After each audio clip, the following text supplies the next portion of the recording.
नमस्कार साथियों, सभी का स्वागत अभिनंदन उत्तम पाठशाला के ऊपर। आप सभी को जय श्री राम, राधे राधे।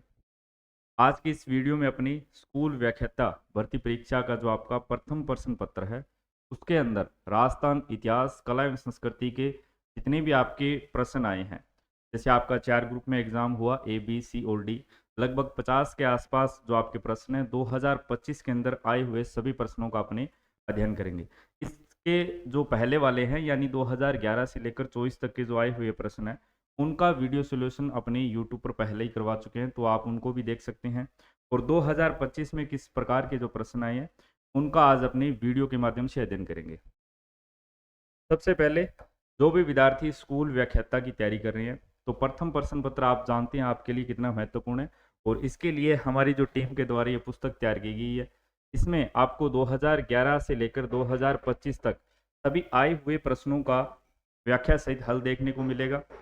और ये जो हमने अध्ययन है, इन सभी प्रश्नों का सब्जेक्ट वाइज और टॉपिक वाइज दिया गया है। इसके अंदर हमने सामान्य संस्कृत शिक्षा विभाग के सभी प्रश्नों का समावेश किया है। और सबसे विशेष बात, इस पुस्तक के अंदर आगामी परीक्षा से संबंधित सभी जो आपके महत्वपूर्ण तथ्य है उनका समावेश जो है किया गया है। इसकी पीडीएफ हमने टेलीग्राम में पढ़ी है, और मार्केट के अंदर जाकर भी आप अन्य बुक्स के साथ तुलना कर सकते हैं। ठीक है, अन्य बुक्स के साथ इनकी तुलना कीजिए, एक बार देखिएगा जरूर। यदि आपको अच्छी लगती है तो इसे परचेज करिए। अन्य के साथ आप तुलना कर सकते हैं, अगर हमसे भी कोई बेस्ट दे रहा है तो उसको खरीदिए, तो लेकिन एक बार देखना जरूर है। चलिए शुरू करते हैं अपने राजस्थान इतिहास एवं कला एवं संस्कृति आरपीएससी फर्स्ट ग्रेड 2025 के जितने भी आपके प्रश्न हैं, दो वीडियो के माध्यम से अपने इनका सॉल्यूशन करेंगे। लगभग 25-25 प्रश्न जो है आपको देखने को मिलेंगे। चलिए, पहला जो आपका प्रश्न है, कालीबंगा की अग्नि वेदिकाओं के संबंध में कौन सा कथन जो है सही नहीं है। आपके सिलेबस में जो आपकी जो सभ्यताओं वाला टॉपिक है, उसमें 4 सभ्यताएं जो है मेंशन करके दी गई है, विशेष तौर पर कालीबंगा, आहड़, बेराट और गणेश्वर सभ्यता। और आप देखिए पुराने पेपर भी उठा करके, इन्हीं सभ्यताओं में से आपका एक प्रश्न हर बार जो है पूछा जाता है। इस बार जो प्रश्न आया है आपका, कालीबंगा की अग्नि वेदिकाओं के संबंध में जो कौन सा कथन है वो सही नहीं है।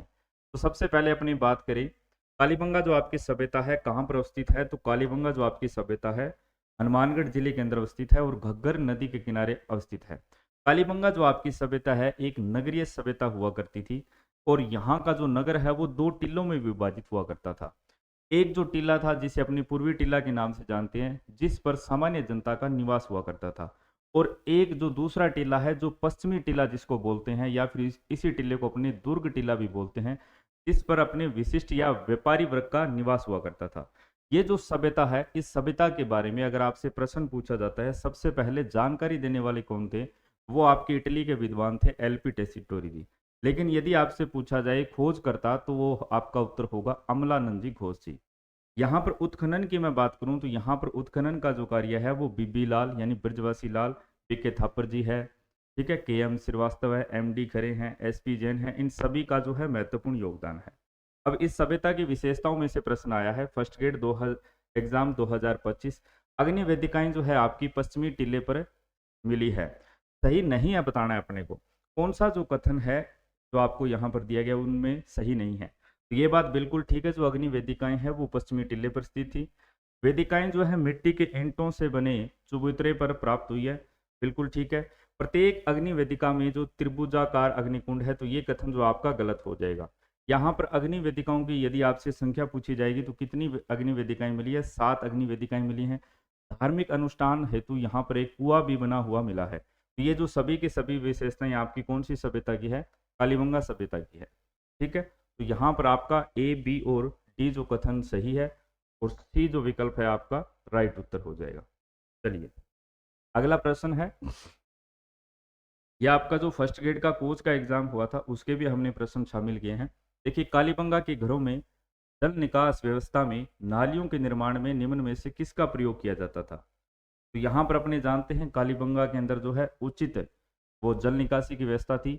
यहाँ पर यहाँ की जो नालियां हैं उसके अंदर आपकी लकड़ी और पक्की ईंटों का प्रयोग जो है आपको देखने को मिलता है।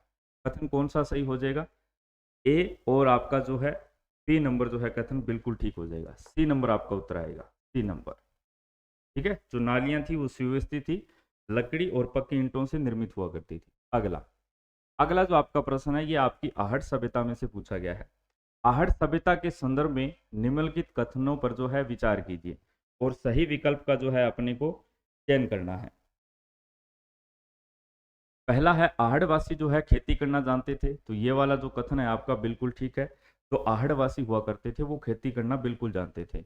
आहड़ जो सभ्यता है यदि आपसे पूछा जाए कहाँ पर अवस्थित थी, तो आहड़ जो आपकी सभ्यता थी वो आपके उदयपुर में आयड़, जिसको अपने बेड़स नदी के नाम से भी जानते हैं, उसके किनारे अवस्थित हुआ करती थी। इस आहड़ सभ्यता के आपसे उपनाम पूछे जा सकते हैं। इस आहड़ सभ्यता को अपने, क्योंकि ये बनास संस्कृति का हिस्सा हुआ करती थी, इस वजह से इसे बनास संस्कृति भी बोला जाता है। इसी सभ्यता को अपने ताम्रवती नगरी के नाम से जानते हैं। दो नाम एक जैसे आते हैं, एक आता है ताम्रवती नगरी, एक आता है ताम्रयुगीन सभ्यता। यदि आपसे एग्जामिनर प्रश्न पूछेगा ताम्रयुगीन सभ्यता, तो आपका उत्तर हो जाएगा गणेश्वर सभ्यता। यदि ताम्रवती नगरी पूछा जाएगा तब आपका उत्तर क्या होगा, आहड़ सभ्यता। इसी आहड़ सभ्यता को अपने आघाटकोट या फिर धूलकोट, जो कि यहाँ का एक यहाँ पर एक टिल्ला हुआ करता था जो इसका स्थानीय नाम है, ये आघाटपुर और धूलकोट जो है ये भी किसके उपनाम है, आपके आहड़ सभ्यता के हैं। और इसकी खोज का जो श्रेय दिया जाता है वो किसको दिया जाता है, अक्षय कीर्ति जी व्यास को दिया जाता है। चलिए थोड़ा सा अपने देख लेते हैं, कथन दिए गए हैं और कथन जो है यहाँ पर बिल्कुल ठीक है। आहड़वासी जो है वो खेती से परिचित भी थे, और जो आहड़वासी है वो कपड़ों की छपाई व रंगाई से भी परिचित थे। इसके भी जो प्रमाण है अपने को आहड़ सभ्यता में देखने को मिलते हैं। यहाँ पर ए व बी तो दोनों आपके कथन है वो सही हो जाएंगे, सी नंबर विकल्प हो जाएगा।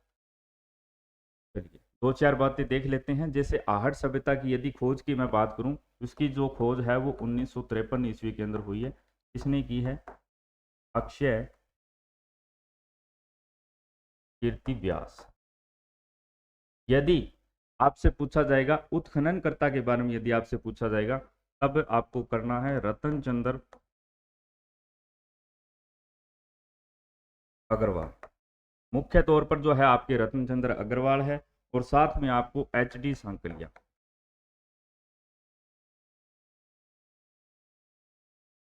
इसी आहड़ सभ्यता को अपने जो है बनास संस्कृति,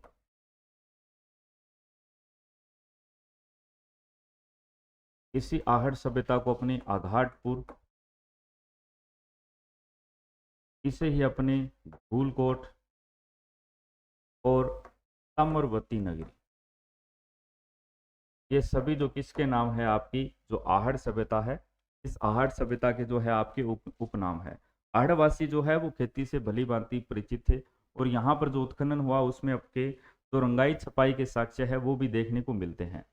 ठीक है। और आहड़ जो सभ्यता थी आपकी एक प्रकार से ग्रामीण सभ्यता हुआ करती थी, और इस सभ्यता में आपको जो संयुक्त परिवार प्रणाली के संकेत भी देखने को मिलते हैं।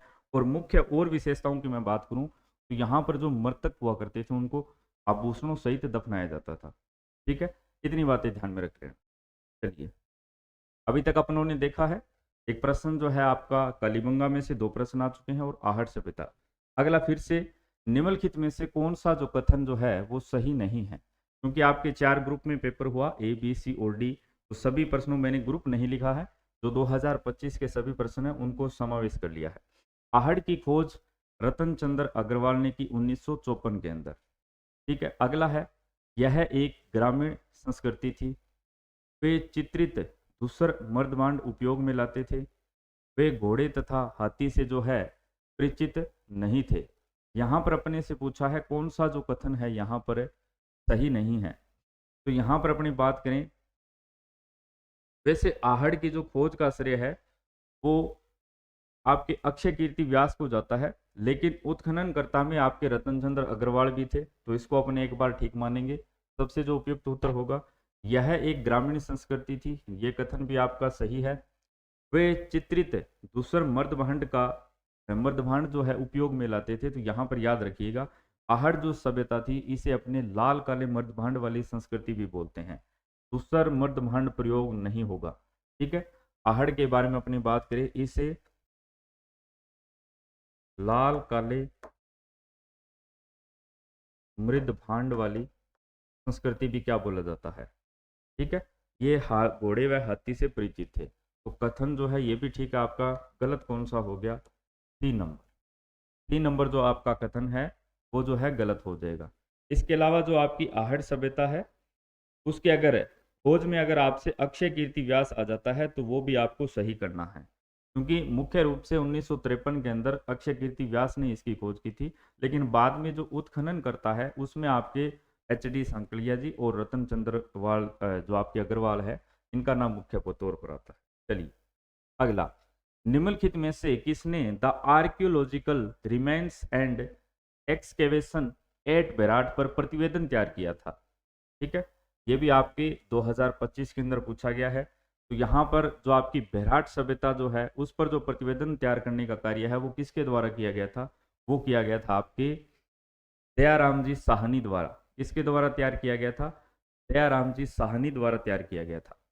ठीक है, और इनको जो है आपकी जो बेराट सभ्यता है इसके ऊपर 1936-37 के आसपास जो है इन्होंने बेराट जो सभ्यता थी उसका जो खोज का श्रेय भी इनको दिया जाता है। इसके अलावा जो आपकी बेराट सभ्यता थी, फिर वहां पर 1962-63 के आसपास जो है आपके कैलाशनाथ दीक्षित का भी जो मुख्य योगदान रहा है, और नील रतन बनर्जी। ठीक है, ये इन तीनों का जो संबंध है, कई बार मिलान वाला जो प्रश्न है वो भी आपसे पूछा जाता है। वैसे अगर बेराट की खोज का जो श्रेय है वो कैप्टन ब्रट को भी दिया जाता है। ठीक है, जो आपकी बेराट सभ्यता थी ये आपके कहाँ पर पड़ती है? वर्तमान समय के अनुसार अपने देखें तो ये जो सभ्यता है आपके कोटपुतली बहरोड के अंदर पड़ती है। ठीक है, और इस सभ्यता का जो संबंध है आपके महाभारत काल से भी माना जाता है, मौर्यकालीन सभ्यता से भी माना जाता है। यहाँ पर अशोक के बहुत सारे जो है अवशेष, क्योंकि जो अलग अलग पहाड़ियाँ हैं, बीजक की डूंगरी है, भीम डूंगरी है, वहाँ पर बहुत सारे जो है प्रमाण देखने को मिलते हैं। ये जो आपकी बेराट सभ्यता है, यहाँ पर सर्वप्रथम अगर आपसे पूछा जाए विस्तृत या व्यापक तौर पर जो उत्खनन का कार्य है वो दयाराम जी साहनी द्वारा किया गया था 1935-36 के आसपास। उसके बाद में यहाँ पर जो उत्खनन का कार्य है वो किया जाता है नील रतन बनर्जी और कैलाश नाथ जी दीक्षित के द्वारा। ठीक है, और ये जो जो आपकी बेराट सभ्यता थी, इस बेराट सभ्यता के अंदर ध्यान रखिएगा जो आपका एक हाथ से बुना हुआ कपड़े का टुकड़े का प्रमाण देखने को मिलता है। राजस्थान के अंदर केवल दो ही जगह ऐसी हैं, एक जहां पर बुनाई किए हुए कपड़े के टुकड़े मिले हैं, एक तो आपकी बेराट सभ्यता है और एक आपकी जो बालाथल सभ्यता है वो कहाँ पड़ती है? आपके उदयपुर में पड़ती है। इसका जो कथन है, ये जो प्रतिवेदन है किसके द्वारा तैयार किया गया था? दयाराम जी साहनी द्वारा। तो बीबी लाल है, इनका जो संबंध है आपकी जो कालीबंगा सभ्यता है उससे है। ए नंबर आ जाएगा। अगला, अब आपके क्रांति जो 1857 की क्रांति हुई है उसके जो आपके प्रश्न हैं। पहला है 1857 के विद्रोहियों द्वारा किस पॉलिटिकल एजेंट का कटा सिर जो है अहुआ के किले पर लटका दिया गया था? यहाँ पर याद रखिएगा, जब भी अपने 1857 की क्रांति पढ़ते हैं तो मुख्य तौर पर यहाँ पर जो आपके पॉलिटिकल एजेंट है, जैसे हाड़ौती यानी कोटा का जो पॉलिटिकल एजेंट था, जयपुर का जो पॉलिटिकल एजेंट है, इनके नाम आपको विशेष तौर पर ध्यान में रखने हैं। जैसे मेजर सावर्स है, ये मेवाड़ के पॉलिटिकल एजेंट हुआ करते थे उस समय। ठीक है, राजस्थान की जो रियासतें थी उन पर नियंत्रण स्थापित करने के लिए अलग अलग जो बड़ी रियासतें थी वहां पर क्या हुआ करते थे? पीए, जिसको अपने पॉलिटिकल एजेंट बोलते हैं। ये पॉलिटिकल एजेंट जो है किसको रिपोर्ट करते थे? AGG, agent to governor general. और ये जो गवर्नर जनरल है ऊपर आपके जीजी को रिपोर्ट करता था। ठीक है, गवर्नर जनरल उस समय कौन थे? क्रांति के समय भारत के अंदर आपके लॉर्ड कैनिंग थे। और अपने जो राजस्थान के अंदर एजीजी थे 1857 की क्रांति के समय, वो कौन थे? जॉर्ज पैट्रिक लॉरेंस थे। कौन थे? George Patrick Lawrence. इनमें से सीधा प्रश्न आता है, जैसे आपका कैप्टन मैक मॉसन है, ये कहाँ के पॉलिटिकल एजेंट थे? ये आपकी मारवाड़ के थे। मेजर बर्टन जो है वो आपके कोटा के पॉलिटिकल एजेंट थे। और कर्नल ईडन जो है आपके जयपुर के पॉलिटिकल एजेंट थे। सिरोही का यदि आपसे पूछा जाएगा तो जेडी होल ध्यान में रखना है। भरतपुर का यदि आपसे पूछा जाएगा मोरिसन आपको ध्यान में रखना है। लेकिन यहाँ पर दो पॉलिटिकल एजेंट ऐसे हैं, एक आपका मेजर बर्टन है कोटा वाले, इनका जो है क्रांतिकारियों द्वारा सिर, इनका जो है सिर काट कर कोटा शहर में घुमाया गया था। कोटा शहर में घुमाया गया था। लेकिन यहाँ पर अपने से प्रश्न पूछा है, ऐसे कौन से पॉलिटिकल एजेंट थे जिनका सिर जो काट कर है आहुआ के किले पर लटकाया गया था? तो याद रखिएगा वो कौन थे? आपके कैप्टन मैक मॉसन थे। 3 नंबर आ जाएगा। दो जो आपके पॉलिटिकल एजेंट है मैकमोहन जिनका संबंध मारवाड़ से है, और एक जो आपके बर्टन है, बर्टन का जो सिर काटकर पूरे कोटा शहर में घुमाया गया। जबकि मैकमोहन की जब भी बात आएगी तो आपको ध्यान में रखना है इनका जो सिर काटकर है वो आहुआ के किले पर लटकाया गया था। ठीक है, आहुआ के ठाकुर कौन हुआ करते थे उसमें? ठाकुर कुशाल सिंह जी चंपावत। ठीक है, कौन हुआ करते थे? ठाकुर कुशाल सिंह जी चंपावत। क्योंकि अपने जब क्रांति पढ़ते हैं तब अपने देखते हैं जो एरिनपुरा के जो क्रांतिकारी थे वो जब यहाँ पर मारवाड़ में आहुआ प्रवेश करते हैं तो आहुआ के जो ठाकुर थे उनकी जो है मारवाड़ के जो उसमें शासक थे तख्त सिंह जी उनके साथ ज़्यादा बनती नहीं थी, और इन्होंने इन क्रांतिकारियों का बड़े अच्छे से जोर शोर से जो है स्वागत किया। उसके बाद मारवाड़ राज्य की सेना और आपके जो पॉलिटिकल एजेंट है मारवाड़ के, ये मिलकर जो है इन क्रांतिकारियों और ठाकुर कुशाल सिंह चंपावत के साथ लड़ाई करते हैं। यहाँ पर अपने 3 युद्ध पड़ते हैं। एक बिथोड़ा का युद्ध जो कि 8 सितंबर 1857 को होता है जिसमें क्रांतिकारियों की जीत होती है। उसके बाद चेलावास का युद्ध होता है उसके 10 दिन बाद 18 सितंबर को। इसमें भी जो आपके क्रांतिकारी व ठाकुर कुशाल सिंह चंपावत इनकी जीत हो जाती है। और इस युद्ध के बाद जो बताया जाता है ये जो पॉलिटिकल एजेंट थे मैकमोहन, इनका सिर जो काट कर आहुआ के किले पर लटकाया जाता है और पैट्रिक लॉरेंस जो है भाग जाते हैं। बाद के अंदर आपका जो आहुआ का युद्ध होता है उस समय कर्नल होम्स यहाँ पर आते हैं और तब जो है ये जो क्रांतिकारी है उनसे हारते हैं। ठीक है, तो ये तीनों युद्ध आपसे पूछे जाते हैं, बिथोड़ा चेलावास। तो यहाँ पर अपना जो उत्तर हो जाएगा कौन सा हो जाएगा? सी नंबर हो जाएगा। चलिए, जो विद्यार्थी स्कूल व्याख्याता की तैयारी कर रहे हैं और जिनको मैथ रीजनिंग से थोड़ा डर लगता है तो आप जानते हो सुभाष सर, इनके जो वीडियोस हैं आपके यूट्यूब के ऊपर प्लेलिस्ट बनी है वहाँ पर भी देख सकते हैं। और जिनको जीरो लेवल से सीखना है तो आप उत्तम पाठशाला ऐप डाउनलोड कर सकते हैं। वहाँ पर मिनिमम शुल्क आपसे लिया जाएगा और इनका जो कोर्स उपलब्ध है बहुत ही शानदार टीचर और काफ़ी लंबा एक्सपीरियंस है। इस बार भी जो है इनके प्रश्न है एग्जाम के अंदर हूबहू आए हैं, तो आप जो इनकी कोर्स जो है परचेज कर सकते हैं, मिनिमम शुल्क है। चलिए, और ये अपनी पुस्तक है तो एक बार इसकी पीडीएफ जो आप टेलीग्राम में जाकर जरूर देखें, या आप किसी मार्केट के नज़दीक हो या जब कभी भी मार्केट में जाओ तो इसको आपको देखना जरूर है। ये जरूरी नहीं आप खरीदो, तो अन्य किताबों के साथ तुलना कीजिए, जो आपके लिए बेस्ट है वो कीजिए। आप पैसे दे रहे हो तो आपको जो कंटेंट है वो 1 नंबर मिलना चाहिए। अगर हमसे कोई अच्छी बुक आ रही है तुलना कर लो तो उसको आप परचेज कर सकते हैं, लेकिन आपको देखना जरूर है कैसा मैटर दिया गया है, कैसा जो है कंटेंट हमने तैयार किया है। चलिए, अगला जो प्रश्न है, 1857 के विद्रोह के समय अजमेर का जो शस्त्रागार है वो किस नेटिव इन्फेंट्री के द्वारा रक्षित था? यह भी आपकी क्रांति में से प्रश्न पूछा गया है। 1857 का जो विद्रोह था उसमें से, तो यहाँ पर जो आपके अजमेर का शस्त्रागार है वो कौन सी नेटिव इन्फेंट्री के द्वारा रक्षित था? 15वीं नेटिव इन्फेंट्री, महारानी की 83वीं लाइट इन्फेंट्री, या फिर 30वीं नेटिव इन्फेंट्री का ग्रेनेडियर कंपनी, या फिर जो आपका है बम्बई लांसर्स। तो अपने जानते हैं जो 1857 की क्रांति हुई इसमें जो अजमेर का शस्त्रागार था वो कौन सी इन्फेंट्री के द्वारा सुरक्षित था? वो था आपका 15वीं नेटिव इन्फेंट्री। लेकिन जैसे ही मेरठ के अंदर विद्रोह होता है 10 मई 1857 को, तो उसकी जो सूचना है अपनी एजीजी को मिलती है 19 मई को। उसके बाद इस जो इन्फेंट्री को है यहाँ से स्थानांतरित कर दिया जाता है। यहाँ से कहाँ भेज दिया जाता है? नसीराबाद भेज दिया जाता है। और इससे क्या है इनके मन में जो है क्रांति की जो भावना पैदा हो जाती है। उसके बाद जो है ये 28 अगस्त को क्रांति करते हैं। लेकिन यहाँ पर अपने से ये पूछा गया है कि इन्फेंट्री के द्वारा कौन सी के द्वारा रक्षित था, तो वो आपकी 15वीं नेटिव इन्फेंट्री। ठीक है, सबसे पहले जो अपने राजस्थान के अंदर क्रांति होती है वो इसी नेटिव इन्फेंट्री के द्वारा की जाती है। 28 आपके अगस्त को की जाती है। ठीक है, नहीं 28 मई को क्रांति की जाती है। उसके बाद जो यहाँ पर जो तैनात थी 30वीं नेटिव इन्फेंट्री, ये भी क्रांति में शामिल होती है लेकिन ये 2 दिन बाद में शामिल होती है। चलिए, अगला है, निम्न में से किस राज्य के शासक राणा पृथ्वी सिंह को तात्या टोपे ने गिरफ्तार किया था? तो यहाँ पर जो तांत्या टोपे हैं, तांत्या टोपे में से आपके 2-3 प्रश्न बनते हैं। जैसे तांत्या टोपे हैं वो राजस्थान में सबसे पहले कहाँ पर प्रवेश करते हैं? इसके अलावा राजस्थान की वो कौन सी रियासतों में नहीं गए थे? तांत्या टोपे के बारे में बताया जाता है जब इन्होंने राजस्थान में प्रवेश किया तो ये मंडलगढ़ भीलवाड़ा से प्रवेश करते हैं। ठीक है, और ये लगभग राजस्थान की सभी रियासतों में गए थे, केवल जो है जैसलमेर को छोड़कर। यहाँ पर आने के बाद जो झालावाड़ के पृथ्वी सिंह थे इनके साथ इनका एक युद्ध है बड़ा फेमस, रेलायता का युद्ध जिसे बोला जाता है। तो इनके द्वारा जो है ये जो झालावाड़ के पृथ्वी सिंह, ये जो पृथ्वी सिंह है ये पूछा है अपने से, ये पृथ्वी सिंह कौन सी रियासत के थे? डूंगरपुर के थे, बांसवाड़ा के थे, प्रतापगढ़ के? तो ये आपके झालावाड़ के थे। हो सकता है अगली बार जो प्रश्न बनेगा तो ये पूछ सकता है तांत्या टोपे द्वारा झालावाड़ के पृथ्वी सिंह के साथ जो कौन सा युद्ध लड़ा गया था? तो याद रखिएगा रेलायता का युद्ध बोला जाता है उसे। कौन सा? रेलायता का युद्ध।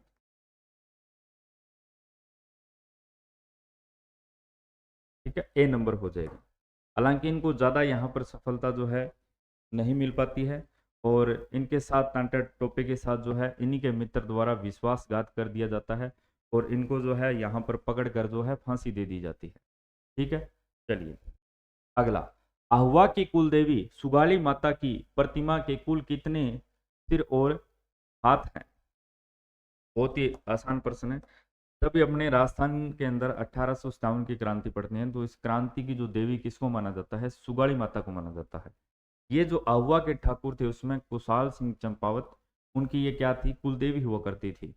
ठीक है, और यहाँ के जो क्रांतिकारी जब इन्होंने बिथोड़ा या चेलावास का युद्ध लड़ा था तो यहाँ पर इस जो सुगाड़ी माता है इसको क्रांति की देवी घोषित किया था। और इस देवी के बारे में बताया जाता है, इस देवी के जो हैं कितने 10 सिर और जो है 54 हाथ जो है माने जाते हैं। इसे राजस्थान के अंदर क्या माना जाता है? क्रांति की देवी माना जाता है।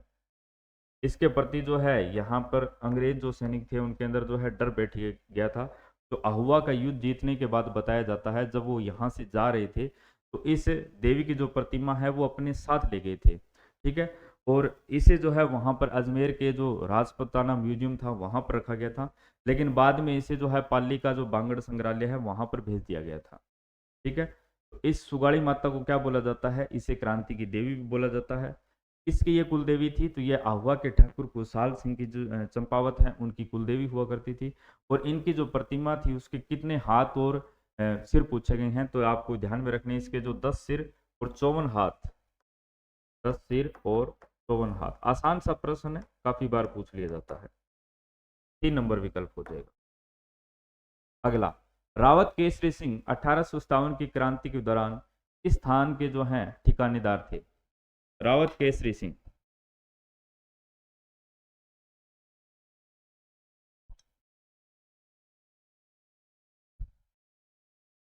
कोठारिया, सुलुम्बर, इंडर और आपका जो है हरवा। तो जो आपके रावत केसरी सिंह जी हैं वो आपके सुलुम्बर के ठिकानेदार हुआ करते थे। इन्होंने क्या है, जो ये जो सुलुम्बर ठिकाना है ये कहाँ पर पड़ता है? ये आपका मेवाड़ में पड़ता है।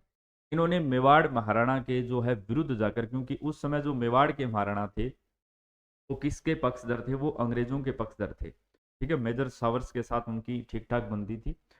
और ये जो लुम्बर के ठिकानेदार थे रावत जो केसरी सिंह हैं, ये जो है महाराणा के थोड़े से उस समय विपक्ष में थे। इन्होंने महाराणा के विरुद्ध जो जाकर है क्रांतिकारियों को जो हथियार वगैरह है, रसद सामग्री है, तो इनको सैनिकों को सहायता प्रदान की थी।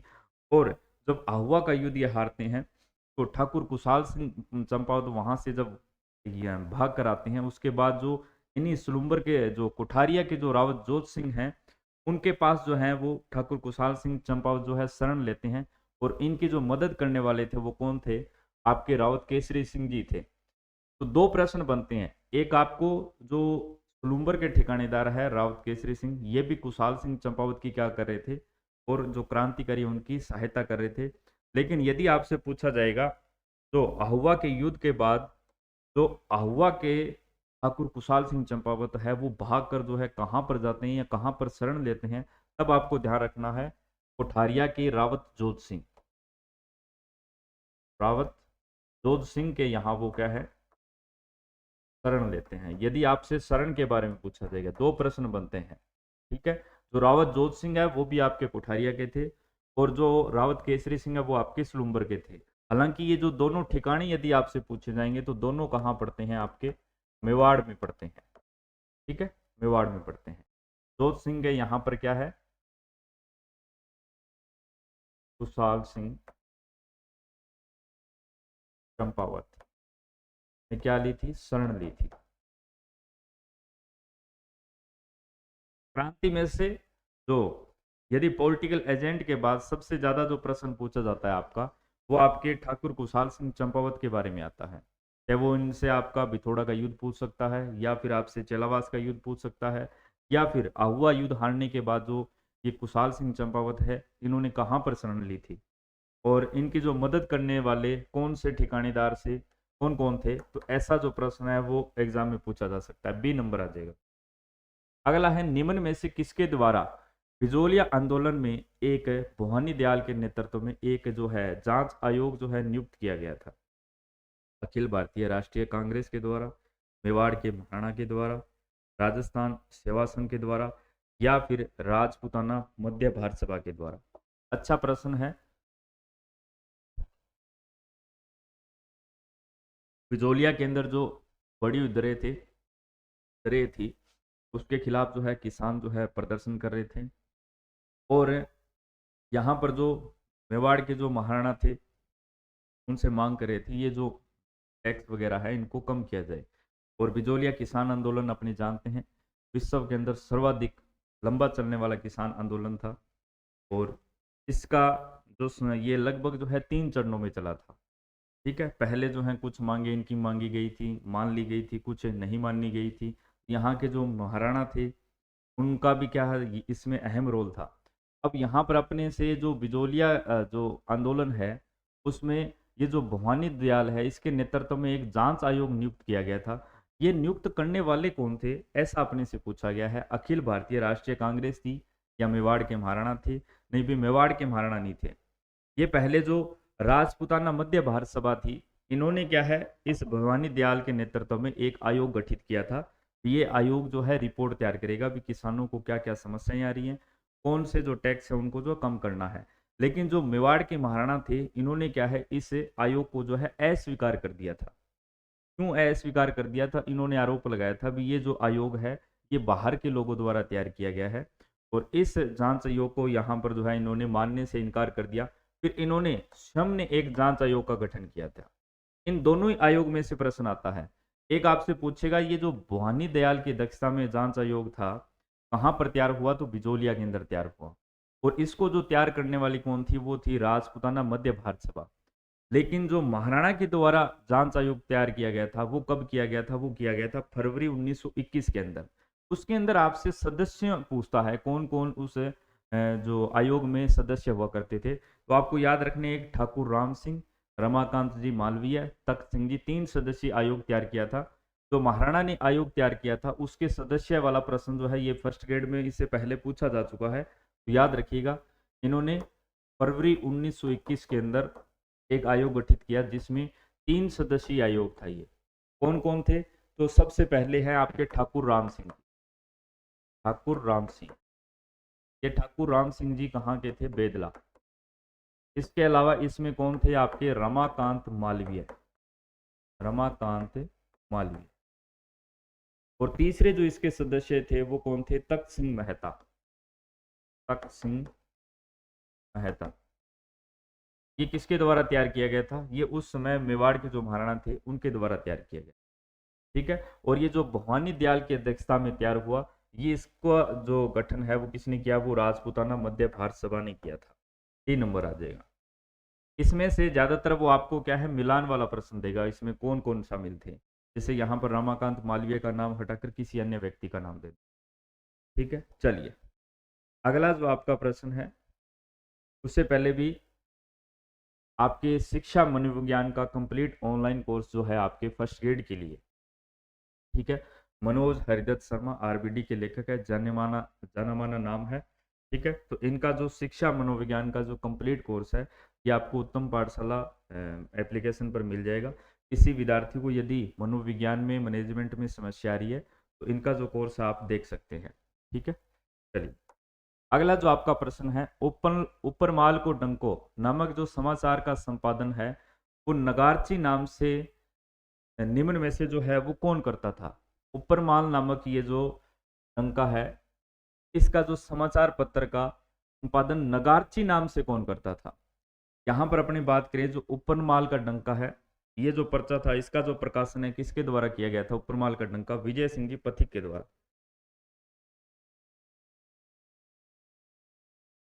यदि केवल इतना ही पूछा जाएगा उपरमाल के डंके का संपादन है वो कौन करते थे, तो वो थे आपके विजय सिंह जी पथिक। लेकिन यहां पर प्रश्न में ये पूछा गया है, नामक समाचार पत्र का संपादन नगारची नाम से कौन करता था। ये समाचार पत्र है, इसका जो है नगारची नाम से संपादन जो है वो कौन करते थे, साधु सीताराम दास, विजय सिंह जी पथिक। नहीं, विजय सिंह जी पथिक नहीं होंगे, ठीक है। इसके अलावा माणिक्यलाल वर्मा या फिर आपके जो है मन्ना जी पटेल है। तो कौन हो जाएगा, इसका जो नगारची नाम से संपादन है वो कौन करते थे, साधु सीताराम दास। ए नंबर विकल्प हो जाएगा। नया प्रश्न है ये जो, और सीधा अगर इतना ही पूछा जाएगा उपरमाल का डंका है, इसका जो प्रकाशन है वो कौन करते थे, तो वो आपके विजय सिंह जी पथिक है। क्योंकि उपरमाल पंच बोर्ड का जो गठन है, अगर आपसे ये पूछा जाता है उसका भी गठन किसके द्वारा किया गया था, विजय सिंह जी पथिक द्वारा किया गया था। अगर आपसे पूछा जाए केवल उपरमाल पंच बोर्ड, इसका सन पूछ लेता है काफी बार, इसका जो सन है 1917 ईस्वी में गठित हुआ। गठित करने वाले कौन थे, विजय सिंह पथिक, ठीक है, विजय सिंह पथिक। इसके अलावा इसका जो गठन है वो किस दिन हुआ था ये भी पूछा जाता है, तो इसका जो गठन है वो हरियाली अमावस के दिन हुआ था, ठीक है। कब हुआ, हरियाली अमावस्या।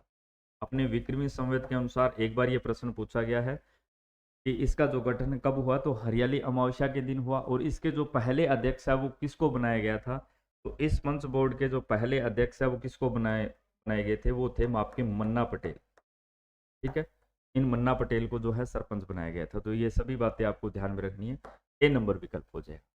चलिए अगला है, सूची फर्स्ट और सूची सेकंड को मिलाइए और नीचे दिए गए कूट का उपयोग कर जो है सही उत्तर का चयन करना है।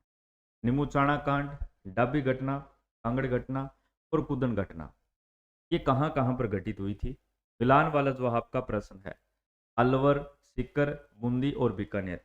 बिल्कुल आसान सा प्रश्न है, अपने जानते हैं जो निमुचाणा की घटना है 14 मई 1925 को निमुचाणा, इनका सन भी है, आपको डेट सही ध्यान में रखना है, 14 मई 1925 ईस्वी को। कहां पर गठित हुई, तो आपको अलवर। ए में आ जाएगा एक नंबर, देखिए ए में एक आएगा, इसमें दो दे रखा है, काट दीजिए, इसमें एक है, इसमें एक है। चलिए उसके बाद है जो डाबी घटना है वो कहाँ की है, तो डाबी की घटना है 23 अप्रैल 1923। कहाँ की है डाबी घटना, आपके बूंदी की है। डाबी दे सकता है या तालेड़ा भी दे देता है कई बार। तो बी में आएगा आपका 3 नंबर, ए में एक, बी में आएगा आपका 3 नंबर। कांगड़ जो घटना है वो कहाँ की है, बीकानेर की है या फिर सीकर की है। कई बार तो लगभग जो है आपका मिलान वाला प्रश्न है। वैसे ये तो यहाँ पर इसने विकल्प आसान ही दिए हैं, क्योंकि कागड़ कांड जो है आपके बीकानेर का है 1946 ईस्वी का, और कुदन जो घटना है वो आपकी सीकर की है। लेकिन कई बार अगर ऐसा प्रश्न आ जाए तो एक या दो विकल्प के बारे में अगर आपको पता हो तब भी आपका उत्तर निकल जाता है। जैसे यहाँ पर अपने देखे नीमू चाणा, ए में एक आएगा, एक इसमें है, इसमें है, इसमें है।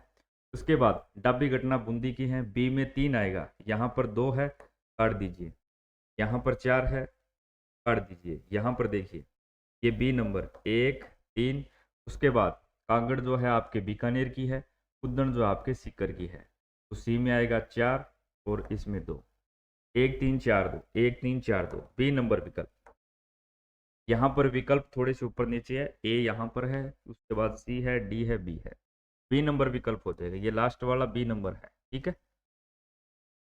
ये जो कुदन घटना है 1935 की है, और कागड़ ये जो कांड है ये आपके 1940 का है। सन ध्यान में रख लेना भी, सीधा प्रश्न आता है एग्जाम के अंदर। अगला, गोविंद गुरु और उनके भक्त आंदोलन के संदर्भ में कौन सा जो कथन है वो सही नहीं है। ये भी आपके फर्स्ट ग्रेड एग्जाम 2025 1921-22 में पंचमहल जिले में गोविंद गिरी ने असहयोग आंदोलन में भाग लिया। दूसरा कथन क्या है, अहमदाबाद केंद्रीय कारागार से छूटने के बाद अपनी मृत्यु तक गोविंद गिरी जो है पंचमहल के बारसोद में निर्वासन में रहे। गोविंद गिरी के प्रभाव से बांसवाड़ा के भगत बिल्लो ने स्वयं को हिंदू धर्म के ढांचे में संगठित कर लिया। अगला है 1927 से 31 के मध्य बांसवाड़ा के दीवान एन भट्टाचार्य ने भक्त आंदोलन को जो है दबाने का जो है काम किया था। बहुत ही अच्छा प्रश्न है, थोड़ा सा नया बनाकर ये इस बार पूछा है। तो यहाँ पर अपने को ये बताना है कौन कौन से जो कथन हैं वो आपके सही हैं। तो इसमें मैं बात करूं तो ए नंबर जो आपका विकल्प है 1921-22 में जो पंचमहल जिले में गोविंद गिरी ने असहयोग आंदोलन में भाग लिया, नहीं भी, ये गलत है। अहमदाबाद केंद्रीय कारागृह से छूटने के बाद नहीं, अच्छा नहीं दिया इसे, ठीक है। संदर्भ में कौन से कथन जो है वो सही नहीं है, ठीक है। 1921-22 में पंचमहल जिले में असहयोग आंदोलन में भाग लिया, ठीक है। अहमदाबाद केंद्रीय कारागृह से छूटने के बाद अपनी मृत्यु तक गोविंदगिरी पंचमहल के बारसोद में निर्वासित, ये गलत है भी, क्योंकि अपने जानते हैं जो मानगढ़ हत्याकांड हुआ या मानगढ़ धाम जिसको नरसंहार अपने बोलते हैं 17 नवंबर 1913, उसके बाद अंग्रेजों द्वारा जो है गोविंदगिरी को गिरफ्तार कर लिया जाता है और इनको आजीवन कारावास की सजा सुनाई जाती है। लेकिन उस क्षेत्र में इनकी लोकप्रियता बहुत थी। बाद के अंदर जो है इनकी जो सजा है उसको कम करके 10 वर्ष कर दिया जाता है। फिर कुछ टाइम बाद जो है इनकी जो सजा है उसको 10 से वापिस से घटाकर जो है 7 वर्ष ही कर दिया जाता है और इनको इस शर्त पर रिहा कर दिया जाता है कि आप जो है आगे आने वाले टाइम में तो डूंगरपुर, बांसवाड़ा और जो कुशलगढ़ वाला इलाका है यहाँ पर जो है आप प्रवेश नहीं करोगे। और इनको जो सरकारी निगरानी के अंदर जो अहमदाबाद संभाग हुआ करता था, अहमदाबाद आपके गुजरात में पड़ता है, वहां पर पंचमहल जिले का एक झालोद गांव है। ये जो आपकी बोर्ड की किताब आती है ना उसमें ये कथन बिल्कुल स्पष्ट लिखा गया है।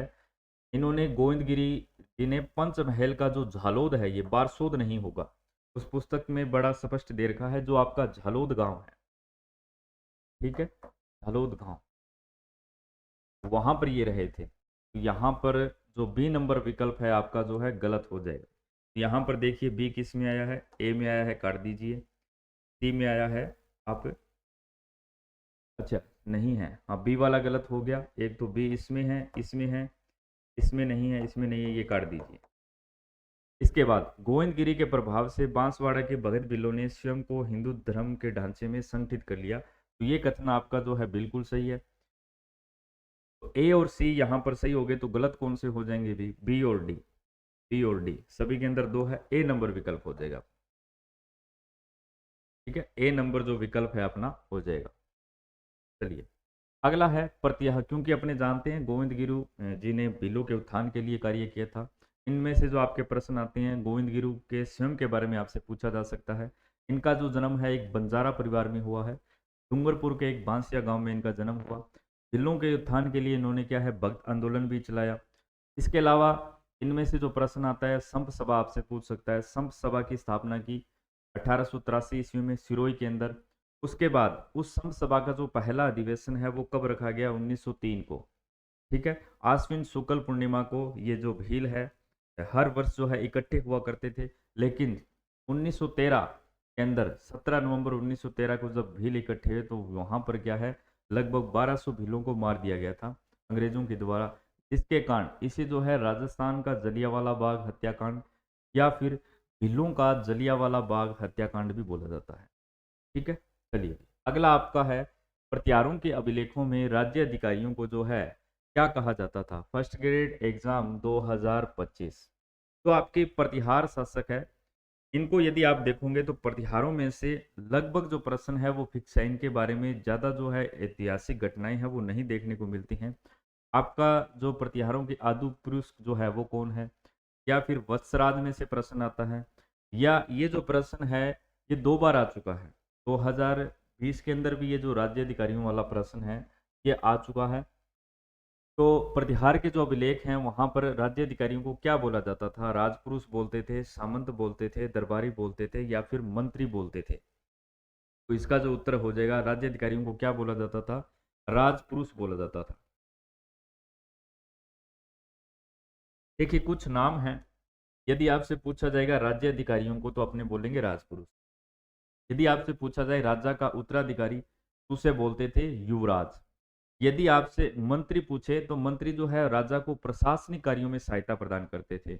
एक आप नाम ध्यान में रख लेना, हो सकता है आने वाले टाइम में नया पूछ ले, कोटपाल, कोटपाल कोटपाल जो है वो किले का सर्वोच्च अधिकारी हुआ करता था। किले का जो सर्वोच्च अधिकारी है, क्योंकि युवराज तो आसान है, युवराज नहीं पूछेगा। ठीक है, मंत्री जो है आपके प्रशासनिक सहायता करते थे। एक यदि आपसे पूछेगा पुलिस विभाग का प्रमुख पूछे, तब आपको ध्यान में रखना है दंडपासिक। वैसे तो बहुत सारे हैं, लेकिन जो मुख्य मुख्य ध्यान में रख लेना। जो पुलिस विभाग का प्रमुख हुआ करता था उसे अपने दंडपासिक, और यदि कानूनी विशेषज्ञ यदि आपसे पूछे तो एक और याद रख लेना, पेनहारे। पेनहारे ये क्या हुआ करते थे? कानूनी विशेषज्ञ। वैसे आरपीएससी ने लगभग जो है 2 बार यही पूछा है राजपुरुष, और ये प्रश्न न केवल आरपीएससी, आपका जो अधीनस्थ बोर्ड है उसमें भी कई बार पूछा जा चुका है। इनके अंदर जो आपके वत्सराज हैं, मिहिर भोज हैं, एक इनके जो आदि पुरुष है हरीश चंद्र है, या फिर इनके बारे में जो कथन है कि किसी ने इनको बाहर से जो इनका संबंध माना है, इनकी उत्पत्ति में से जो है प्रश्न आ जाते हैं। चलिए अगला है, मंडोर के प्रतिहारों के संबंध में निम्न में से जो कौन सा कथन है वो आपका सही नहीं है? First grade exam 2025, Harish Chandra रोहिल्दी के नाम से जाने जाते थे। बिल्कुल, इनको रोहिल लदी भी आ सकता है या रोहिल सिद्ध भी आ सकता है, क्योंकि ये योग क्रिया में क्या थे? निपुण थे। रज्जिल से मंडोर के प्रतिहारों की वंशावली प्रारंभ होती है, ये कथन भी आपका बिल्कुल ठीक है। जो हरीश चंद्र के 2 रानियां हुआ करती थी, ब्राह्मणी जो रानी थी उससे जो प्रतिहार उत्पन्न हुए उन्हें ब्राह्मण प्रतिहार, और जो स्त्रीय रानी थी उससे जो इनके बेटे उन्हें स्त्रीय प्रतिहार बोला जाता है। इनके 4 बेटे थे, रज्जिल, कद्दक, दय और भोगभट। इन चारों ने मिलकर के जो है मंडोर को विजित किया, लेकिन मंडोर शाखा की जो वंशावली है वो आपके रज्जिल प्रतिहार से मानी जाती है। हरीश चंद्र के बारे में पूछेगा तो ये क्या माने जाते हैं? इनके प्रतिहार शाखा के आदि पुरुष माने जाते हैं। ठीक है, उसके बाद नागपट प्रथम मंडोर से मेड़ता जो है राजधानी ले गया, ये कथन भी जो है आपका बिल्कुल ठीक है। तो इनकी सबसे प्राचीन यदि शाखा आपसे पूछेगा तो वो भी शाखा कौन सी? इनकी नागौर वाली, आपके मंडोर वाली शाखा है। लेकिन जो सबसे शक्तिशाली शाखा की मैं बात करूं तो वो इनकी जो शाखा है वो भीनमाल वाली शाखा है। इनकी जो शाखाएं फिक्स है, एक आपकी भीनमाल शाखा जालोर वाली, ठीक है, एक आपके मंडोर वाली है, एक आपकी जो राजौरगढ़ वाली है जहां से एक प्रश्न मंथन देव वाला बनता है, वो आपके अलवर क्षेत्र में पड़ती है। ठीक है, एक वो आपकी ये जो कन्नौज वाली। चलिए अगला है, तीनों ही कथन यहाँ पर सही हो गए, तो गलत कौन सा हो जाए? अगला हो जाएगा। भोगभट ने जो है वल देश के शासक, वल या मांड बोल दो, ये आपका जो जैसलमेर वाला इलाका है उसको बोला जाता है। ठीक है, यहाँ के जो शासक हुआ करते थे देवराज भाटी, उनको जो परास्त करने का जो कार्य है वो किसके द्वारा किया गया था? यहाँ पर ये भोगभट गलत दे रखा है। भोगभट ने वल देश के शासक जो हैं देवराज भाटी को परास्त किया। याद रखिएगा ये भोगभट नहीं थे, बल्कि कौन थे? सिलुक प्रतिहार के बारे में बताया जाता है कि इन्होंने जो है वल देश के जो शासक थे उस समय देवराज भाटी, उनको जो है परास्त करने का काम किया था। कौन थे? सिलुक प्रतिहार। तो गलत कौन सा हुआ? D number. चलिए अगला, निम्नलिखित में से किस ग्रंथ में प्रतिहारों को जो है गुर्जर शब्द से संबोधित जो है वो नहीं किया गया है? यहाँ पर आपको 4 ग्रंथों के नाम दिए गए हैं, और ऐसा जो कौन सा ग्रंथ है जिसमें प्रतिहारों को जो है गुर्जर शब्द से संबोधित नहीं किया गया है? यस्तली, कचम्पू, कुवल्यामाला जो कि आपके उद्योतन सूर्य की है, वंश भास्कर आपके जो हो सूर्यमल जी मिश्रण का है। तो जो इसका उत्तर आरपीएससी ने माना है वो आपका वंश भास्कर है, सी नंबर। वंश भास्कर जो है बहुत ही जो शानदार आपके सूर्यमल जी मिश्रण है, आपके जो राजस्थान के राज्य कवि माने जाते हैं। और इनका जो ये वंश भास्कर है काफी बड़ा ग्रंथ है, जिसको ये पूरा नहीं कर पाए थे, इनके पुत्र मुरारी दान के द्वारा जो है पूरा किया गया। चलिए अगला है, दिल्ली सुल्तान के दिल्ली सल्तनत के किस सुल्तान के काल के दौरान अजमेर के गोविंदराज ने स्वयं को रणथंभौर में स्थापित किया था?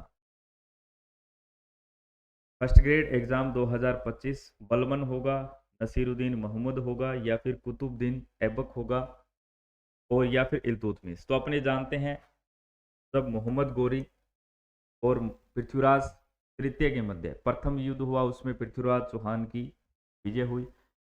तो आपका त्राइन का द्वितीय युद्ध है, वहां पर जो आपके पृथ्वीराज तृतीय हैं वो हार जाते हैं। उसके बाद मोहम्मद गोरी यहाँ से जाते वक्त जो है दिल्ली के ऊपर शासन करने के लिए कुतुबुद्दीन ऐबक को छोड़कर चला जाता है। और इस पृथ्वीराज तृतीय के जो पुत्र थे गोविंदराज जी, इनको इन्होंने क्या है इनके साथ कुतुबुद्दीन ऐबक के साथ संधि कर ली थी। यहाँ का जो शासन है इनको सौंप दिया। लेकिन जो बताया जाता है पृथ्वीराज तृतीय के जो भाई थे, इन्होंने गोविंदराज को वहां से बाहर निकाल दिया। फिर इन्होंने क्या है जो आपकी रणथंबोर वाली शाखा है, ठीक है, वहां पर जो है एक नई शाखा की जो है नींव डालते हैं। तो कौन हो जाएगा, आपके कुतुबुद्दीन ऐबक आ जाएगा विश्व। क्योंकि यही पूछा है दिल्ली सल्तनत के किस सुल्तान के काल के दौरान जो है अजमेर के गोविंदराज, ये जो गोविंदराज है आपके पृथ्वीराज तृतीय, पृथ्वीराज तृतीय, ठीक है, जिन्हें अपने पृथ्वीराज चौहान बोलते हैं, इनके क्या थे, पुत्र थे। इनका जो संबंध है अजमेर शाखा से है। इनके बाद जो है इनके पुत्र गोविंदराज जो है आपके कुतुबुद्दीन ऐबक के साथ संधि कर लेते हैं और स्वयं को जो है कहां पर स्थापित करते हैं, रणथंबोर के अंदर स्थापित करते हैं। अगला, दिल्ली के तोमरों को पराजित करने वाला चौहान शासक जो है वो कौन था, दुर्लभ राज तृतीय, विग्रहराज द्वितीय, अर्णोराज और विग्रहराज चतुर्थ। याद रखिएगा, दिल्ली के जो तोमर शासक है उनको पराजित करने वाला पहला जो आपका चौहान शासक है वो आपके विग्रहराज चतुर्थ है। कौन है, विग्रहराज चतुर्थ है। कई बार आ चुका है ये प्रश्न, ठीक है, आरपीएससी द्वारा अलग अलग एग्जाम के अंदर कई बार ये प्रश्न रिपीट कर चुका है। सर्वप्रथम पूछे तो आपका जो उत्तर है ये आपका विग्रहराज चतुर्थी होगा, ठीक है, 3 नंबर आ जाएगा। जिसे अपनी किस नाम से जानते हैं, इसी विग्रहराज चतुर्थ को अपने बिशल देव को नाम से जानते हैं, जिसे कवियों का आश्रयदाता बोला जाता है। और इन्हीं के द्वारा जो है अजमेर के अंदर एक संस्कृत पाठशाला का निर्माण करवाया गया था। चलिए, इनके बारे में बताया जाता है, इन्होंने भी क्या है भंडानकों का दमन किया था। लेकिन भंडानकों का यदि पूर्णतः दमन पूछा जाए, वो करने वाले थे आपके पृथ्वीराज चौहान। अगला है, कुमारपाल चालुक्य से नाडोल, चित्तौड़ व जालोर को किस चौहान राजा ने जीता था। कुमारपाल चालुक्य से नाडोल, चित्तौड़ व जालोर को किस चौहान राजा ने जीता था। तो वो जीतने वाले कौन थे, आपके विग्रहराज चतुर्थ। क्योंकि अर्णोराज के टाइम जो है कुमारपाल जो है वो हावी हो जाते हैं। और अर्णोराज ने अपनी जो पुत्री है कांचन देवी का विवाह भी किसके साथ किया था, कुमारपाल चालुक्य से किया था। अब अर्णोराज की जो मृत्यु है वो उन्हीं के पुत्र जगदेव द्वारा कर दी जाती है, जिन्हें चौहान वंश का प्रथम पितरहंता शासक बोला जाता है। उसके बाद जगदेव को जो मारकर है आपके विग्रहराज चतुर्थ जो है गद्दी पर बैठते हैं। और कुमारपाल जो चालुक्य द्वारा अधिपति ये आधिपत्य में किए गए जो क्षेत्र हैं, इनको छुड़वाने का जो कार्य है वो आपके विग्रहराज चतुर्थ के द्वारा किया जाता है, ठीक है। इनके समय इन्होंने दिल्ली के ऊपर भी क्या कर लिया था, अपना अधिकार जमा लिया था। चलिए, अगला, अर्णोराज के द्वारा मालवा के कर उपरमाल का क्षेत्र अपने किस परमार शासक को परास्त कर जो है राज्य में मिलाया। कुमारपाल के जो द्वारा है, अर्णोराज के द्वारा। तो अजय जो आपका अजमेर के जो चौहान है, इसकी जो नींव डालने का काम है वो कौन करते हैं, वो अजयराज चौहान करते हैं। अजयराज के बाद यहाँ पर शासक कौन बनते हैं, आपके अर्णोराज। अर्णोराज की हत्या कर किसके द्वारा कर दी जाती है, आपके जगदेव के द्वारा कर दी जाती है। जगदेव के बाद यहाँ पर जो शासक बनते हैं वो बनते हैं आपके विग्रहराज चतुर्थ, ठीक है भी। तो इन अर्णोराज के द्वारा मालवा के ऊपर ये उपरमाल वाला जो क्षेत्र है वो अपने किस परमार शासक को जो है इन्होंने परास्त करके अपने राज्य में मिलाया था। तो कौन थे वो शासक, वो थे आपके नरवर्मा शासक, नरवर्मा। हालांकि ये जो अर्णोराज है बाद में जो चालुक्य शासक है आपके कुमारपाल, उनसे हार जाते हैं। अर्णोराज का जो शासन है काफी लंबे समय तक रहा था। इन्हीं अर्णोराज के द्वारा अजमेर के अंदर जो है आपकी आना सागर जो झील है उसका निर्माण किया गया था, ठीक है। अगला, ये आपके चौहान शासकों के प्रश्न है। अगला है भी, राणा हमीर ने चित्तौड़गढ़ पर निम्न में से किस सुल्तान के शासनकाल में जो है अधिकार किया था। अलाउद्दीन खिलजी, टेकुबाद, मोहम्मद बिन तुगलक या फिर सिकंदर लोदी। आपका जो मेवाड़ है, मेवाड़ के अंदर एक जो आपके हमीर शासक है हमीर देव चौहान, वो आपके कहाँ पड़ते हैं, आपके रणथंभौर शाखा के अंदर, जो कि गोविंदराज पृथ्वीराज के वंशज माने जाते हैं, पृथ्वीराज चौहान के। एक ये जो हमीर है ये है राणा हमीर।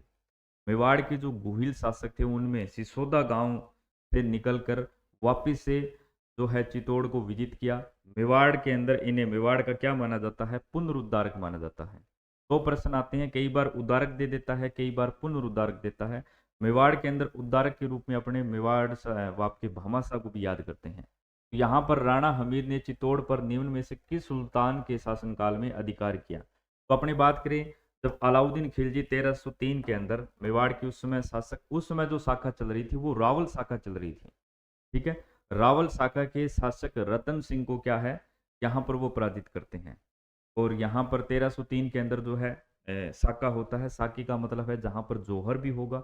महिलाएं जो हैं वो जोहर करती हैं, चाहे वो अग्नि जोहर हो या फिर जल जोहर हो, और जो पुरुष हैं वो केसरिया करते हैं। यहाँ पर जो रानी पद्मिनी के द्वारा जोहर किया गया और रतन सिंह द्वारा केसरिया किया जाता है। इसके बाद जो है आपके जो अलाउद्दीन खिलजी है, मेवाड़ को जो है अपने पुत्र खिजर खां को छोड़कर यहाँ पर जाते हैं, और उसके नाम पर इसका जो नाम है वो खिजराबाद कर देते हैं, चित्तौड़ का नाम। ठीक है, बाद में यहाँ पर जो मेवाड़ का जो शासक है, यहाँ पर वो जो मालदेव मुछाड़ा मालदेव या फिर मालदेव सोनगरा, जो कीर्तिपाल चौहान जालोर शाखा के उसके भाई थे, उसको यहाँ पर सौंप कर जाते हैं। लेकिन बताया जाता है धीरे धीरे ये जो हमीर है, राणा हमीर, ये सिसोदा गांव से आए थे। छोटी सी जागीर हुआ करती थी मेवाड़ में, और इसी सिसोदा नाम से क्या है, इनका जो आगे का वंश है वो सिसोदिया वंश चलेगा। और ये जो अपने नाम के आगे कौन सी उपाधि लगाएंगे, राणा। जबकि इससे पहले वाले अपने जितने भी शासक पढ़े, चेतर सिंह पढ़े या फिर तेज सिंह पढ़े, बप्पा रावल पढ़े, वो अपने नाम के आगे कौन सी उपाधि लगाते थे, रावल उपाधि लगाते थे। यहाँ से हमीर के बाद आगे के जितने भी शासक है, राज सिंह है, महाराणा प्रताप है, महाराणा कुंभा है, महाराणा मोकल है, ये अपने नाम के आगे राणा की उपाधि लगाएंगे। ठीक है, इन्होंने क्या है, जब अलाउद्दीन खिलजी यहाँ से चला जाता है, यहाँ का जो कार्यभार है मुछाड़ा मालदेव या मालदेव सोनगरा को सौंप कर जाता है। और जब अलाउद्दीन के बाद दिल्ली सल्तनत के अंदर मैं बात करूं, तुगलक वंश प्रारंभ हो जाता है। तो ये जो वंश था ये थोड़ा कमजोर वंश था, और ये जो हमीर है इन्होंने अपनी शक्ति को संगठित किया। अब किताबों के अंदर कुछ एक चीजें हैं वो अलग अलग लिखी गई हैं। जैसे हम राणा हमीर ने जब इसको मेवाड़ को अपने अधिकार में लिया, उसमें बताया जाता है इस सोनगरा का एक पुत्र था, कुछ जगह इसका नाम बनवीर आता है, कुछ जगह इसका नाम जो है जय सिंह आता है। तो इनको परास्त कर हमीर जो है वो स्वयं क्या है, मेवाड़ पर आधिपत्य स्थापित कर लेता है। इसी वजह से इस राणा हमीर को मेवाड़ का उद्धारक या फिर पुनरुद्धारक बोला जाता है। उसके बाद तो आपके दिल्ली के सुल्तान उस समय के मोहम्मद बिन तुगलक जो है वो स्वयं यहाँ पर इस हमीर को नियंत्रित करने के लिए आते हैं। और राणा हमीर और मोहम्मद तुगलक के बीच एक और लड़ाई आपने जिक्र सुना होगा, सिंगोड़ी का युद्ध। सिंगोड़ी का युद्ध काफी बार पूछा जाता है, किन किन के मध्य हुआ, कब होता है, 1336 ईस्वी के अंदर। कहां पर ये सिंगोड़ी जो पड़ता है, आपके बांसवाड़ा में पड़ता है। ठीक है, पहले इन्होंने क्या किया, तो मालदेव सोनगरा के पुत्र बनवीर या जयसिंह को परास्त किया, मेवाड़ पर अधिकार कर लिया। उसके बाद ये जो मोहम्मद बिन तुगलक है ये ज्यादा शक्तिशाली नहीं था, ये स्वयं ऊपर से बड़ी सेना लेकर आता है। लेकिन इस सिंगोड़ी के युद्ध जो कि आपका बांसवाड़ा में हुआ, इसमें इसको जो है क्या लगती है, हार जो है, इसके हाथ जो है वो हार लगती है। मोहम्मद बिन तुगलक वर्सेस कौन है, राणा हमीर। जीत यहाँ पर भी राणा हमीर की क्या हो जाती है, विजय हो जाती है। 3 नंबर आएगा। बस अपने से तो ये पूछा है कि सुल्तान के शासन काल में, लेकिन इनमें से आपसे ये सिंगोड़ी का युद्ध भी पूछ सकता है, बहुत बार पूछा जाता है परीक्षा। महाराणा सांगा ने बयाना का जो दुर्ग है बाबर के निम्न में से किस गवर्नर से जीता था। ठीक है, बाबर के किस गवर्नर से जीता था, मीर बांकी, बैरम खान, मुस्तफा और मेहंदी ख्वाजा। तो अपने जानते हैं 1509 ईस्वी से लेकर 1527 ईस्वी तक जो मेवाड़ राज्य है वहां पर आपके महाराणा सांगा है, 1509 ईस्वी में शासक बनते हैं और 1527 ईस्वी तक जो है इनका शासन रहता है। बाबर और सांगा के मध्य जो है प्रमुख रूप से 2 युद्ध लड़े गए हैं। पहला जो युद्ध है वो है आपका बयाना का युद्ध, जो कि 16 फरवरी 1527 ईस्वी को होता है। उसके बाद बाबर और हाँ जो महाराणा सांगा के मध्य जो दूसरा युद्ध लड़ा जाता है, जो कि खानवा का युद्ध है, जो कि आपके 17 मार्च 1527 ईस्वी को होता है। तो पहला युद्ध है, इसमें यह बताया जाता है जब बाबर यहाँ पर पानीपत के युद्ध में इब्राहिम लोदी को परास्त कर देता है। उस समय पर उसने मेवाड़ महाराणा सांगा से मदद मांगी थी, लेकिन मेवाड़ महाराणा ने क्या है, मदद करने से इनकार कर दिया। और वैसे भी बाबर ये जानता था कि यहाँ पर अपनी साम्राज्यवादी नीति चलानी है, यहाँ पर अपना प्रभुत्व स्थापित करने के लिए जो मेवाड़ के महाराणा थे उनको हराना पड़ेगा। इसी वजह से जो बाबर की सेना है वो आते समय तो आपका बयाना का दुर्ग है, बयाना भरतपुर में पड़ता है, उस दुर्ग पर जो अधिकार कर लेते हैं। और ये जो बयाना की लड़ाई होती है इसमें प्रत्यक्ष रूप से महाराणा सांगा और बाबर जो है आमने सामने नहीं होते हैं, इनकी सेनाओं के मध्य युद्ध लड़ा जाता है। और उस समय ये जो बयाना का जो दुर्ग था वो किसके पास था, वो बाबर के सेनापति मेहंदी ख्वाजा के पास था। ठीक है, बयाना युद्ध, डेट भी ध्यान में रखनी है, 16 फरवरी 1527। हालांकि युद्ध की अगर अपनी बात करेंगे तो अपने बाबर वश महाराणा सांगा का ही नाम आएगा। और इस युद्ध के अंदर जो है विजय किसकी होती है, महाराणा सांगा की।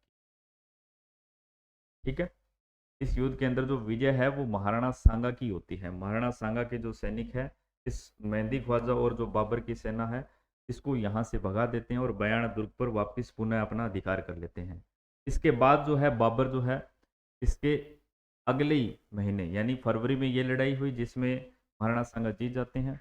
और फिर मार्च के अंदर 17 मार्च 1527 के अंदर जो है वापस से बाबर एक बड़ी सेना लेकर आता है। और खानवा का मैदान ये भी आपका जो भरतपुर की रूपवास तहसील है वहीं पर पड़ता है। एक भीषण युद्ध होता है जहाँ पर जो महाराणा सांगा जो है इस युद्ध में आपके हार जाते हैं। ठीक है, यहाँ पर डी नंबर आएगा क्योंकि अपने से बयाना का दुर्ग पूछा गया है। पहली जो लड़ाई है, उस व्यक्ति का नाम बताइए जिसने घायल महाराणा सांगा के खानवा के युद्ध क्षेत्र में सुरक्षित जो है बसुआ पहुंचा दिया गया। तो यहाँ पर अपने बात करें जो खानवा की लड़ाई है 17 मार्च 1527 ईस्वी, यहाँ पर युद्ध मैदान में जब महाराणा सांगा घायल हो जाती हैं तो इनको जो घायल मैदान से बाहर ले जाने वाले थे मुख्य तौर पर उनमें कौन कौन थे, तो जो पृथ्वीराज जो हैं तो आमेर के हैं। ठीक है, इसके अलावा यहाँ पर केवल जो विकल्प दिए हैं उनमें केवल एक ही नाम है, चंद्रभान चौहान, करमचंद, पृथ्वीराज, हसन खां मेवाती। तो सी हो जाएगा, भी बाकी नहीं आएगा। बाकी एग्जाम के अंदर आपसे ऐसे भी पूछ सकता है जब महाराणा सांगा इस खानवा की लड़ाई में घायल होते हैं इनको युद्ध मैदान से बाहर ले जाने वाले व्यक्तियों में 3 नाम आएंगे आपके सामने। मारवाड़ का आएगा मालदेव, मालदेव राठौर। आमेर से पृथ्वीराज आएंगे और जो सिरोही के शासक थे अखे सिंह वो आ जाएंगे। ठीक है, तीनों नाम देता है, जोधपुर या फिर मारवाड़ दे दे तो मालदेव, सिरोही के अगर पूछेगा तो अक्षयराज, और जयपुर का यदि आपसे पूछेगा तो आपके पृथ्वीराज। ये तीनों ही जो हैं घायल सांगा को इस युद्ध मैदान से जो है बाहर ले जाने का काम करते हैं। और ये जब युद्ध मैदान से बाहर चले जाते हैं तो इनके जो राज चिन्ह है, ताकि सेना का जो हौसला है वो परास्त ना हो, इसलिए इनके जो राज चिन्ह है वो किसके द्वारा धारण किए जाते हैं, तो वो है झाला अज्जा। ठीक है, ऐसे 2 प्रश्न बनते हैं। एक आपसे पूछेगा महाराणा प्रताप, जब हल्दी घाटी के युद्ध में महाराणा प्रताप युद्ध मैदान से बाहर जाते हैं तो उनके जो राज चिन्ह धारण करता है वो आता है झाला विद्या। और जब खानवा के मैदान से महाराणा सांगा युद्ध मैदान से बाहर जाते हैं इनके जो ये चिन्ह धारण करता है राज चिन्ह वो कौन है, झाला अज्जा। कई बार बच्चे ये गलत कंफ्यूज होकर गलत करके आते हैं। और जब बाहर ले जाने वाले कहाँ पर ले जाया गया, ये देखिए प्रश्न में ही दे दिया है, बसवा। बसवा कहाँ पड़ता है, आपके दौसा में पड़ता है। और बाहर ले जाने वाले व्यक्तियों में अलग अलग है, जैसे इस बार पृथ्वीराज दिया तो अगली बार हो दे दे आपको अक्षयराज दे दे। वो कहाँ से थे, सिरोही से थे। मारवाड़ से अगर पूछे या मारवाड़ दे या जोधपुर दे तो आपके मालदेव जो है राठौड़ हो जाए। 3 नंबर आ जाएगा। अगला, महाराणा राज सिंह के संदर्भ में निम्नलिखित कथनों पर जो है विचार कीजिए, वह सही विकल्प का चुनाव कीजिए। First grade exam course 2025 Aurangzeb की ताजपोशी पर राज सिंह ने उपहार भेजे। औरंगजेब ने डूंगरपुर राज सिंह को लौटा दिया। अब कूट है, केवल ए सत्य, केवल बी सत्य। देखिए, महाराणा राज सिंह जी हैं, वो 1652 से लेकर 1680 ईस्वी तक जो है मेवाड़ पर शासन करते हैं। जब मुगल उत्तराधिकार युद्ध उत्तराधिकार जो संघर्ष चल रहा था, उस समय जो बताया जाता है, औरंगजेब ने पत्र लिखकर के मेवाड़ महाराणा राज सिंह जी से क्या है मदद मांगी थी। तब राज सिंह जी ने है वो किसी का भी पक्ष नहीं लिया।